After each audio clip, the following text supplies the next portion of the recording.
Swayam Prabha. Digital India. Educated India.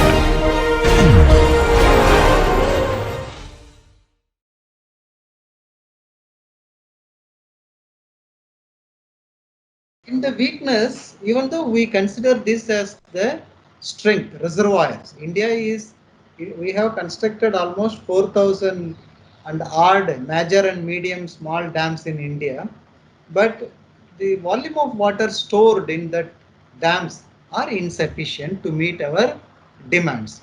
Then the next alternative resource was aquifers. I told it's a geological formation which can store and transmit water that is below the earth. The recharging rainwater increases the groundwater availability. There are different types of aquifers, but confined and unconfined aquifers are the geological formation which bears water. When we are paving the ground, right, in the name of urbanization, you are cutting down the entry of water into the earth. So the input to the aquifer goes zero. Once there is no input, you will start over exploiting the groundwater. Over exploiting means taking the groundwater more than the recharged quantity.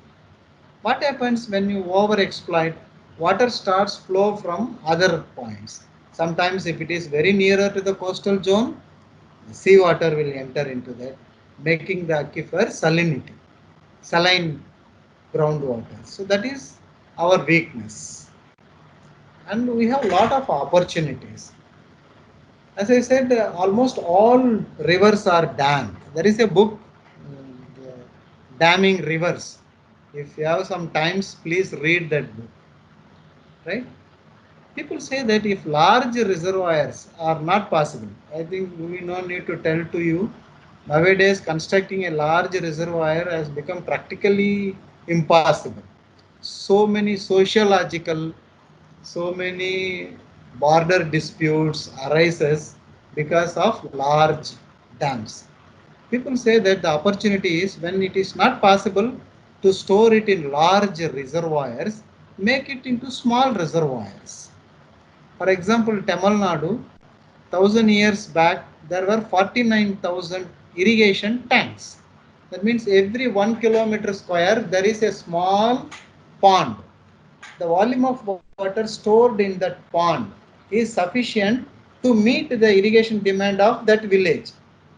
What does it mean? Each and every village has an irrigation pond. Unfortunately, due to modernization, we lost many of the reservoirs are called as irrigation tanks. The second one is you store more water in the aquifer. That is what government implements rainwater harvesting.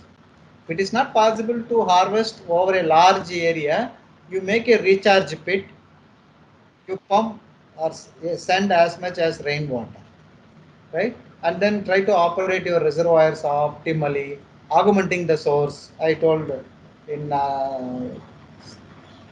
desert countries they are going for the third resource that is called as desalination plants.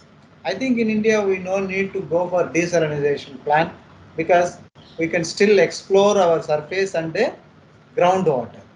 Then on-farm development works to increase the efficiency of utilization of water. Increasing efficiency of utilization of water is with 1 meter cube of water, how much product you can make, either rice, wheat, vegetables.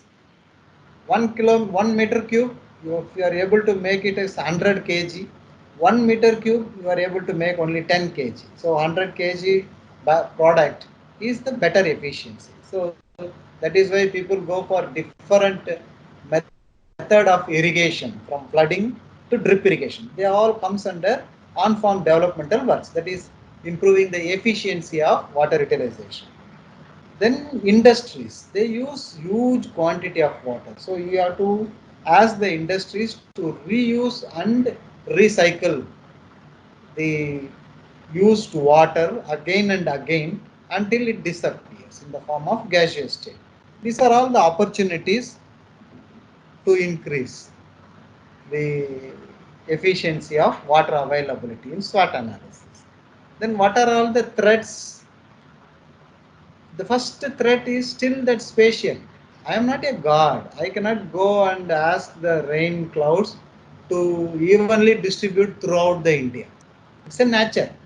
So that even whatever the management, whatever the storage, whatever the methodology, whatever the model we apply, this spatial and temporal variation of water availability remains same. So that's a large threat. Second one is paving of good aquifers. And then the paving of good aquifers. Several cities have blossomed on the coastal area, which are all very good aquifers. Minjur aquifer is a good example in Chennai, right? And then the next one is the demand is ever increasing. That is one of the largest threats. There are two types of demand.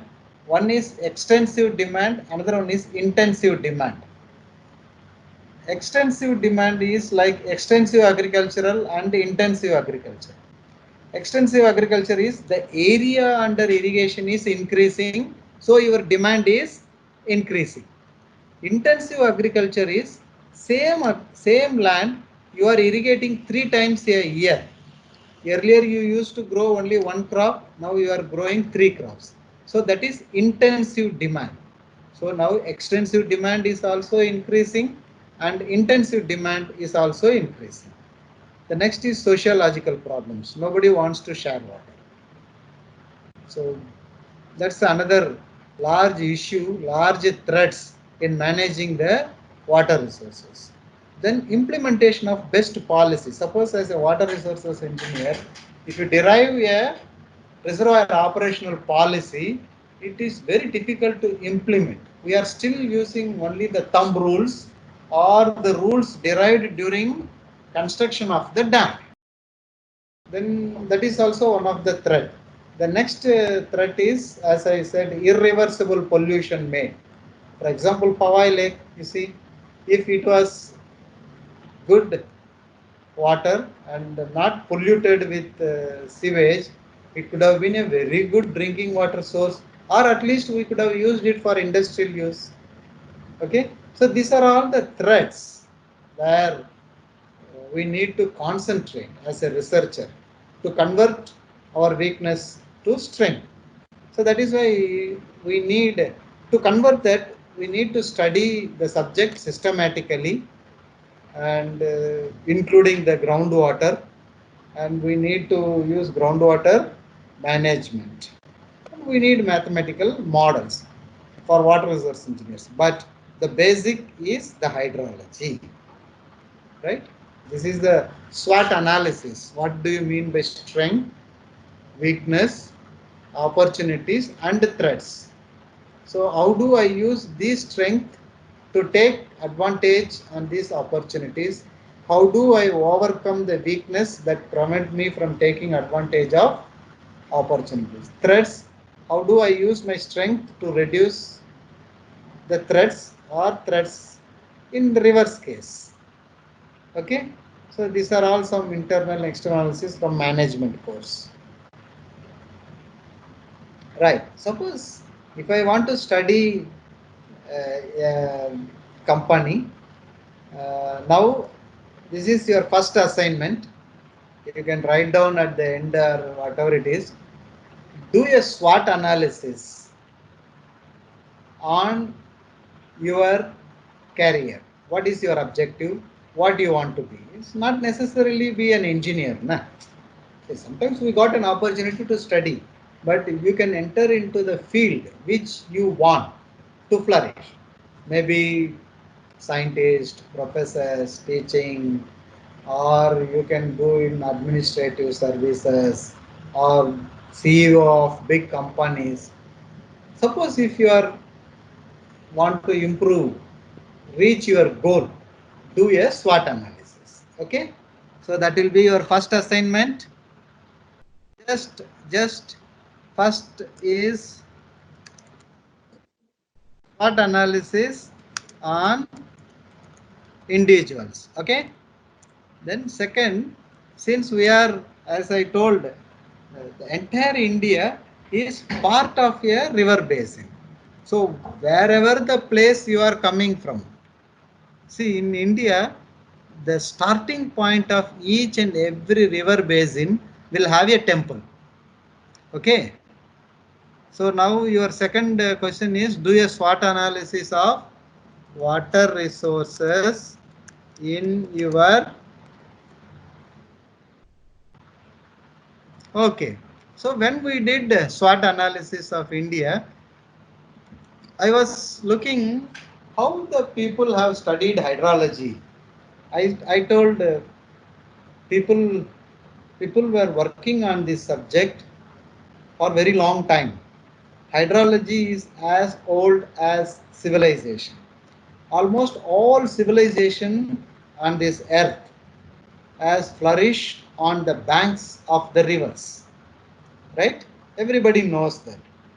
When the population increases, the cities were expanded and people started transporting water from the place of availability to the place of non-availability. That was the first step, what to say, first giant leap in the field of hydrology and hydraulics. But unfortunately, that has led to a lot of troubles, right? And almost all civilization on this earth has vanished only due to water, either excess water or no water. So hydrology is the key word useful for the life and death. That's what I told in the last class. And from where we can understand people have worked in hydrology, you read Puranas, Vedas, right? In inscriptions, you take Kalidasa, Magadutam, right? And he has written great poems on water, hydrology, in Tamil, Telugu, right? Marathi, everywhere the poets have written about natural phenomena happened over the period of time in their years. They have recorded the evidence of flood, evidence of rainfall, evidence of wind. No other literature in the world has recorded this much quantity. Unfortunately, we have not explored it. Right? Chanakya, in his Ardhasastra, he has written extensive notes on water management and hydrology. So there are so many places where our civilization has left, that indicating that they are the experts in hydrology. Right? For example, let us see this small hint. You see this first figure. Who said the sun is at the center and all other planets are revolving around the sun without crossing each other's path? Right? And this was 500 or 600 years back, right? Galileo has recorded. And in all our hydrology and hydraulics, we still feel that Greek people are the pioneers, right? That is why in hydraulics, most of your notations, right, symbols are in which letter? Greek, right? Alpha, beta, rho, G, everything.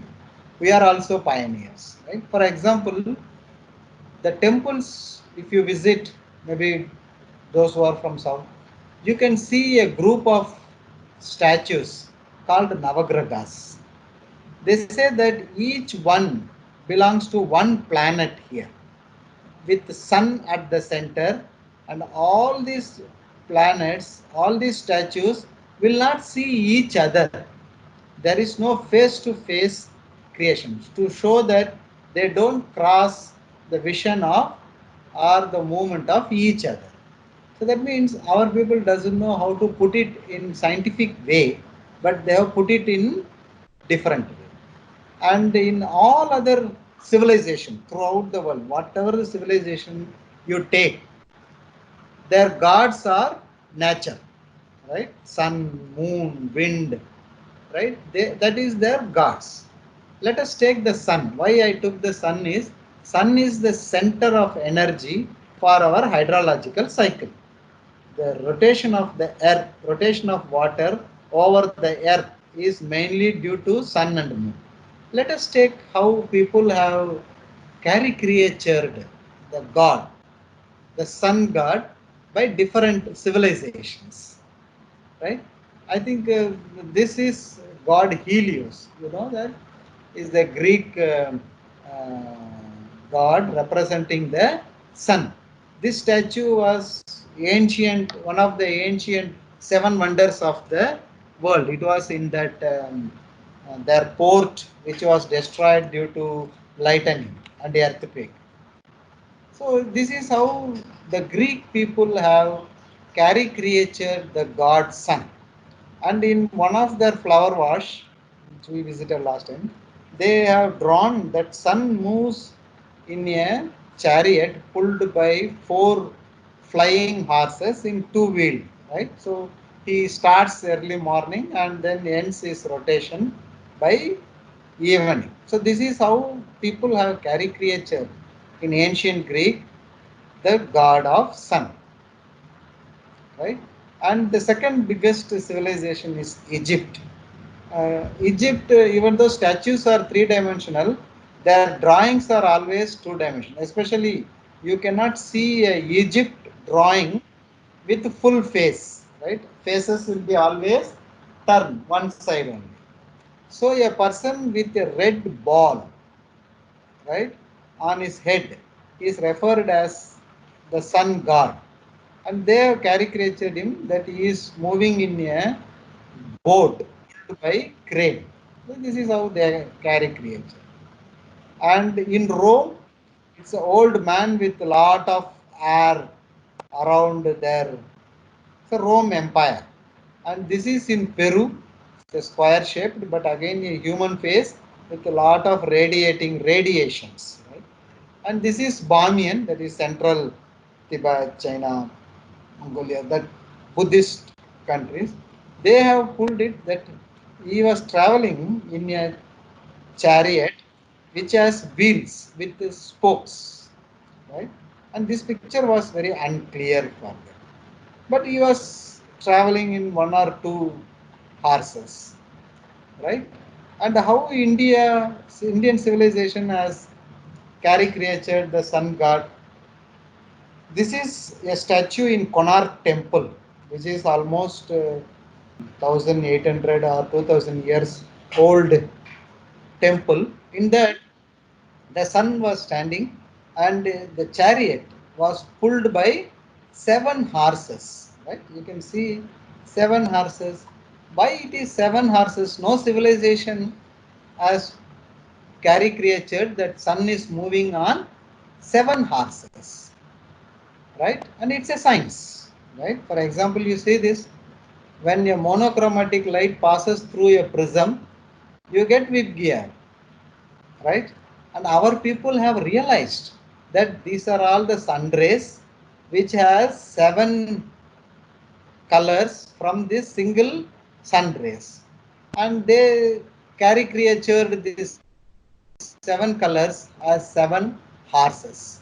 So that means science is there. Only thing is we have to interpret. That's what I used to say. Hydrology is interpretational science, but not like this. Nowadays we have developed it in data science after observation of all meteorological parameters. Okay, so this is a small history, and in I told how to write SWOT analysis in our native. I just one slide only. SWOT analysis in my native. I am from Tamil Nadu. I told that each and every village is having a irrigation tank. And secondly, we made this rain as a god, right? And that god name is Mariamma. Mari means rain, Amma means mother. So it is the mother or rain mother. That is why this temple is there wherever these Tamilians go. Even in Malaysia, Singapore, you can find this Mariamman temple. It's nothing but the rain god. It's a village deity. So every year this god will have a festival of 5 days, 6 days, and we clear the temple, we clear the ponds, we clear the roads, right? Worship this god. That means it is like a participatory management. Okay, and it was worshipped more than 2000, 4000 years back. And in our Tamil Nadu, the river Kaveri, right? A king called Karikala constructed, Karikala Chola constructed an Anakat which is 2000 years back, right?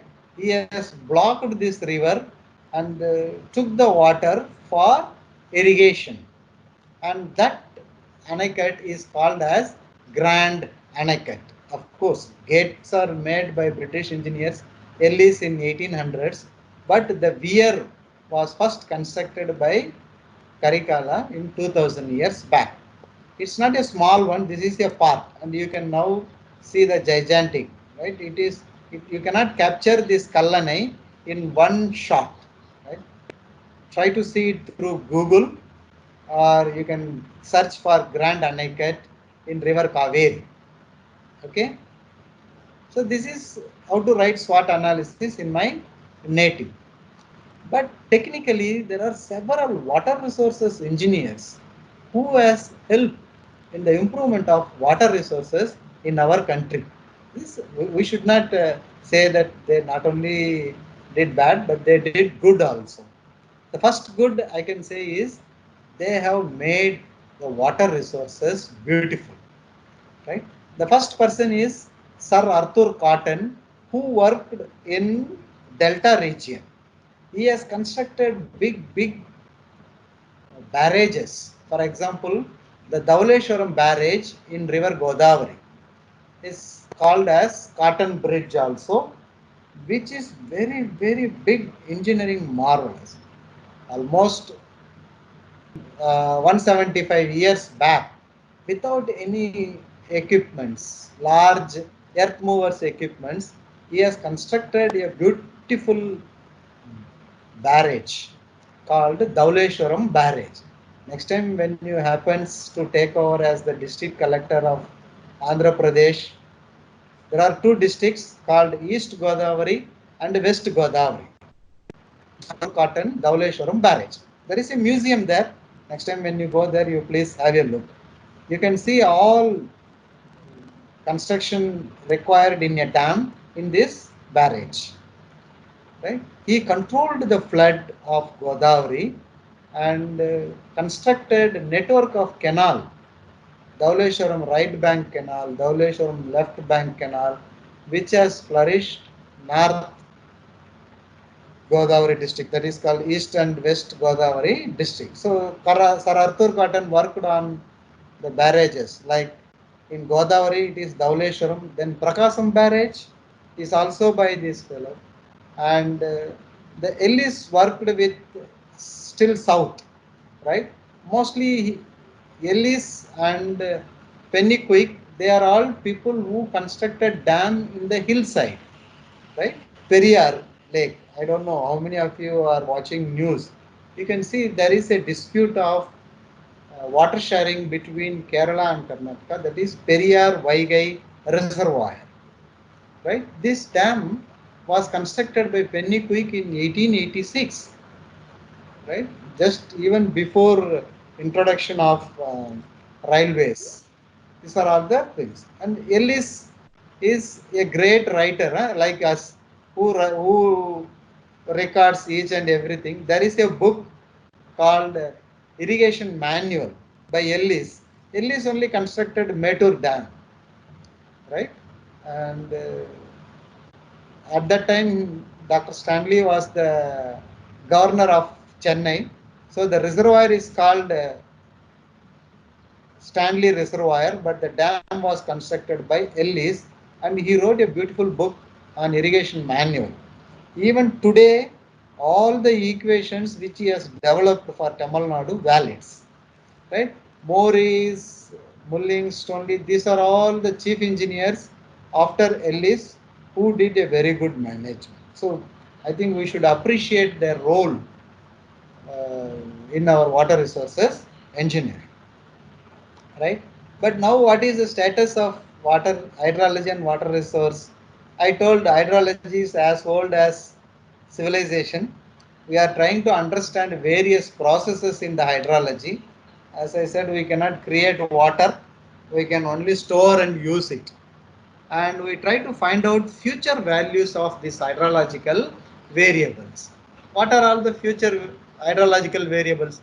How much it will rain, when it will rain and where it will rain. What will the volume of water that can flow in the rivers, which can be diverted and stored for monsoon irrigation crops, right? And if water is not available, we try to bend the nature by damming it, right? People say that throughout the world, 90% of the countries, there is inland water resources problem. Right? A good example is in India itself. Each and every river has a tribunal. Now we say case, court, everything, but for water sharing, there is no court case, it is directly tribunal. Tribunal is a special court appointed by the President of India to solve this water problem. So 90% of the countries have these three types of problems, either non-availability of water, excess availability. The first one is drought, second one is flood, then third is internal water sharing, right? I think next question, next assignments I can write.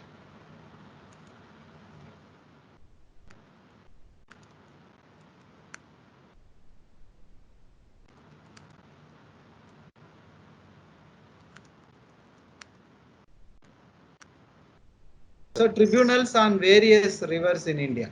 I can give you a small example, but I will not reveal much about it, right? First one is the oldest, longest, and very sensitive tribunal is Kaveri, right? Everybody knows that. The second tribunal is Krishna, Godavari, Mandovi. So please you explore it and write an assignment. Okay? Assignment, whatever I have given this should not be more than 1 or 2 pages maximum. Okay? You can write and upload it in your Moodle. I will read it. Okay? Okay. So I said when 90% of the countries have water resource problem, what about the remaining 10% of the countries?